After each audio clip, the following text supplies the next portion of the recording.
Have you ever wondered, I want to start my business coaching practice, but how do I get my very first client?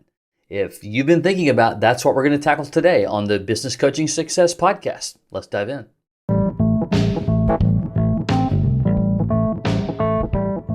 BJ O'Neill here with the Business Coaching Success Podcast. So glad you're here, where I share with you strategies, tools, and tips to be able to grow your business coaching practice to six figures and beyond as a Christian business coach. Let's jump in. Welcome.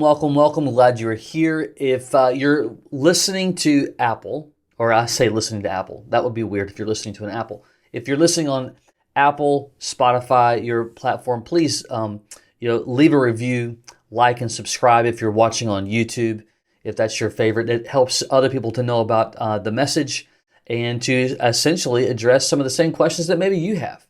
And so the more that you like, you subscribe, you comment, you leave a review, it absolutely helps the community and what we're growing here with Business Coach Mastery. Okay, how to get your first client?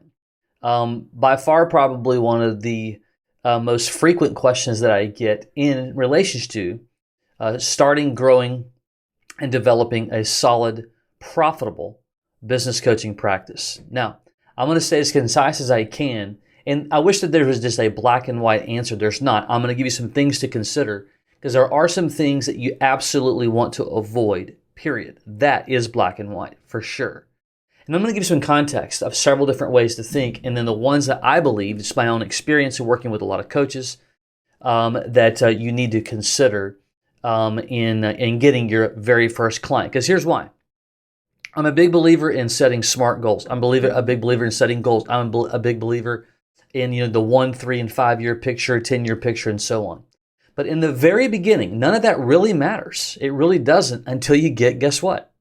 Your first client and your second client and so on. And so some of the mistakes that I see a lot of folks make, and what I'm about to tell you is part of the recipe for getting your first client, is the first thing is that you can't overly think about the future yet. You want to put all of your energy and your efforts, your mind into first client. In other words, client number one.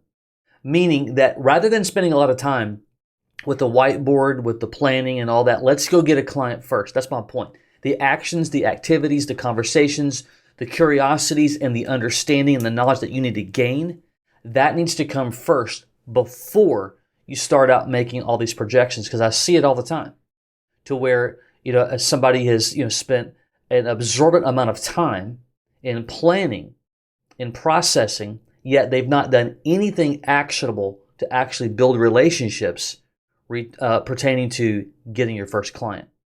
So the first thing is you need to stop overthinking everything. If you've started your coaching journey, and that is you right now, I want you to stop overthinking everything. In the moment that and I'm not suggesting that you be unprofessional. Quite the contrary. I'm suggesting that you begin to take action. What does action look like? Well, it could be picking up the phone and connecting with someone, going to a networking event, learning, reading a book. doing things that are all pertaining to getting the client. If you're in a program, like in our case, in Business Coach Mastery, we utilize a method that is a complete and total done-for-you system. If you're in a program like that, if you're in a system like that, then you need to follow the system and follow the encouragement of potentially of coaches. If you're in a system that has support, maybe you're not, but if you are, like in ours, we have support. If you're not following the support and you're just constantly thinking about the next thing, then you're not going to get traction. Traction is what's required and necessary. I say this, what I'm about to say, I say it out of hopefully grace and humility. But you need to just get moving and quit worrying about failing, because you're never going to know if you don't take the chance. And it may not turn out in the beginning the way you want it. That's a part of learning, a part of growing, a part of building resilience, a part of discovering who you are, a part of recognizing what you're capable of and recognizing what you can do. But if you're constantly just thinking and you're writing stuff down. Oh, I could do it this way, this way. You got to stop doing that. Again, there's a small level of that, but by and large, we've got to take action. And that starts with stop overthinking. I would much rather somebody to go out and make a bunch of mistakes, but their activity has led them to what they need to do, versus somebody who has spent a ton of time thinking, and yet they've never connected with the first human on the planet in relationship to building their coaching practice. I do want to say, just for clarity, if you're just starting out, because obviously this podcast is related to just getting your first client. So if you're just started out or you're thinking about getting started, there's 3 areas that you got to solve. Where do I get leads and clients? Or more importantly, where am I going to build relationships? How do I convert those relationships into ongoing, high-paying monthly clients? And the third, how do I coach them to get results? Like, those are the 3 areas that you have to solve in building a solid business coaching business. Well, that first one, where do I get leads and clients? And where am I going to build my relationships? That's what we're focusing on in getting our very first client. So the first thing that I want you to consider after I'm not going to overthink. I got to focus on taking action. And by the way, focus on taking imperfect action, because you cannot get this part perfect yet. Why? Because you don't know anything. I shouldn't say it that way. That may not be true. You may know things. You may have business experience and whatnot, but if you've never coached before, and you have 1, 2, 3, 4, 5, 6, 7, 8, 9, whatever clients, then that's what I'm referring to. And so you're going to make mistakes. You're not going to be perfect at it. And that's the reason why the more action you take, and the more consistent action you take, guess what? You get better at it, you learn, you get proficient, and then it starts to become old hat to you when it's all said and done. So the first thing, we got to stop overthinking. And the next thing, here's the 3 areas you got to focus on. Today we're focused on lead generation, but more importantly, psychologically, I need you to make sure that you're thinking about it from a standpoint of relationship building. As far as I'm concerned, coaching is a highly relational industry. That's the reason why a lot of coaches fail and don't make it. They're approaching it tactically. They're approaching it trying to sell a service or a product, and they're not approaching it by building a relationship to add value and to solve problems. Okay? So, you will have to make a decision soon on what activities am I going to engage with to build those relationships. I'm going to give you something to think about. I'm going to share with you just some of the things that we see as to best practices, but there is no really one only way to do this. And that is the part that you do have to determine. And typically what you start out in the beginning is not what you're going to end up probably doing long term, which is very normal. Okay? But right now in the beginning, this is what we're looking for. I want you to process this. Low-hanging fruit, which means, or at least it begs the question, low-hanging fruit just simply means, do I know people in my network that 2 things. 1, do own businesses, or number 2, they've got a pretty good a network. I need to get connected to their network. And regardless of the lead gen, I don't love the term, but lead gen strategy that you choose for yourself, regardless of what that's going to look like, you absolutely need to address those 2 questions. Because too many coaches in the beginning, like, here's their network, their sphere of influence, as I call it. Here's where they are. They walk all the way around everyone that they know and start every relationship cold. Now, I want you to think about that for a moment. If that's you right now and you're struggling getting that first client, and you've not engaged with the people that you know to do 2 things. 1, the biggest, you need to share with them what you're doing. You need to share with them the direction that God is moving you towards. You need to share with them why you're doing it. People need to understand, and people need to know what you're doing and why you're doing it. Even if they never truly interact with you, they need to know. Number 1, it's going to give you great practice to tell your story. It's going to give you great practice to engage with people. But more importantly, you don't know who they're connected to that absolutely could connect you to somebody else. And so to make the decision on your own, well, that's just my neighbor, or that's just my banker, or that's just the person who, grooms our dogs or whatever. But what if they knew somebody that needs you today. All right.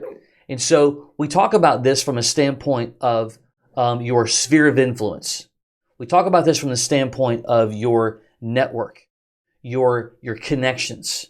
And so you need to sit down with some of these folks and just share with them, hey, you know what? I've been doing XYZ for the last, many years, and I just see what goes on in the business community. And my gosh, over the last, certainly the last 4 years, as of at least 2024, but you can even go back all the way to 2008. It's been a turbulent season for a lot of businesses, and I just feel drawn to want to support. And we have a document that we use in our system where we give them a link to our bio on our website. We give them a link to some resources just so they can kind of have a visual of what we're up to and why we're doing it. So some of those conversations in our sphere of influence, I'm referring to only, some of those conversations, it's all just about them knowing what we're doing. So if I'm really close to a neighbor, I want them to know what I'm doing. If I'm really close to someone in my small group in my church, I want them to really know what I'm doing. If I've got, connections from my past colleagues, but whatever, I want them to know what I'm doing. Now, some of them, I'm just sharing. Others, I'm going to flat out say, as I'm getting this journey started, do you know a few people who you believe that needs the assistance of strategy from someone who can help them grow? Is anyone in and that's how you're asking for referral. Others, you may just ask for prayer. Hey, listen, pray for my journey. I'll check in with you, see how things are going or whatever. But again, this is how those who are truly in it to take action, they're going to share their story with as many people as they possibly can. And if you're not sharing your story and what you're doing and where you're going and how you're doing it with those that you're connected to, you're going to miss out. And likely, here's what we typically see. Client number 1, 2, and sometimes even 3 are usually in someone's sphere of influence. And I very much understand. Someone's sphere are small, some are huge. I get that. So it's all relative, right? So if you're only going to spend a little bit of time, if you have a small network, you're going to spend a lot of time if you have a big network. It's as simple as that. But you got to share your story, take action, get talking, and to do it in a manner that talks about strategy, adding value, help, support. You're not selling a service. You're not selling a product. They're going to engage with you, those who are going to end up paying you. They're investing into the growth of their business. That's what they're doing, okay? Then the next thing, you will have to make a decision on lead gen strategies. What do I mean? Going to networking events, creating referral partnerships with those who already have paying customers like CPAs and financial planners and business brokers and media outlets, those who, the Valpaks of the world, like there's an endless list there, but that's still a joint venture, or it can be a joint venture opportunity. Doing workshops, where you can get in front of 5 to 8, maybe 10 people and teach them some content, some value, be viewed and seen as a connector in the community, and so on. So you'll have to make a choice as to which ones of those makes the most sense for you. And it's just different for everybody, all right? The high introverts, maybe you don't start out in the workshop area. I don't know. You have to make that decision. And, certainly you want to connect with somebody to learn more about that potentially. In our system, we have a complete and total, we call it a live event mastery. It's like an event in a box. We give someone all the tools, all the resources, so they don't have to overthink all this. The slide decks, the registration pages, workbooks, you name it. But nevertheless, that may or may not be the right path. Is if you put all those out there, even utilizing LinkedIn, Facebook groups, Alignable, there are a lot of choices. That's the reason why you really only want to choose a couple of them and then get really good at them. All right. Here's the next thing about that. We have someone in our community, one of our coaches in our community, started his journey in December of 2023. All right. Decided for him, workshop's going to be my ball game. I like to be in front of people. I like to interact. That's what I'm going to do. Plans first one and invite some people to it. Came, taught, no clients. Did a second one. Invited some people to it. Came, no clients. All right. Now here's what a lot of people will do in that situation. They will quit. They really will. They'll overthink everything. This isn't working. I'm not good at that. and so on and so on and so on. And then they're just like, you know what, this isn't quite for me like I thought. After only a couple of events, and it does happen, he decided to do something different. And he just simply said, you know what, I'm going to rethink the way I'm doing it. I'm going to rethink the my offer and how I'm delivering it in that workshop and so on. And then he had his third event. Guess what? And from that event, this happened just a few weeks ago, he ended up getting 4 clients at his price point of $2,500 per month. Now, do the math. Off of one event, he was able to drive 4 clients at $2,500 a month, 10 grand a month. Isn't that crazy? Why? He didn't quit. He didn't give up. He didn't give up. He didn't give up. And because he chose workshops, he didn't just do one. That didn't work, and then go over here. That didn't work, and then go over here. Because that happens all the time too. That's the reason why you must be consistent and repetitive to the strategy that you choose. Okay? Period. So in his case, client number 1 came from choosing the path, making the decision, I'm not going to quit, making the decision that even if it doesn't work, I'm going to learn, and I'm going to repeat until it happens. And in his case, he didn't just get 1, he got 4. So whether you choose networking, you can't just go to one networking event. You have to go to multiple, and you have to go to them repeatedly, and you have to build relationships, and you need a plan, and you need a process in that. Now, clearly you can see I can have probably 50 different podcast episodes on each one of these areas I'm talking about. Trying to keep it high level enough to make sure that in the beginning, it's about decision making, it's about learning. Certainly having a community and networking with others is critical. You need that around you. Very difficult, ask me how I know, to do it alone. Isolation is not a positive thing at all. Likely you won't get anything accomplished when you have isolation.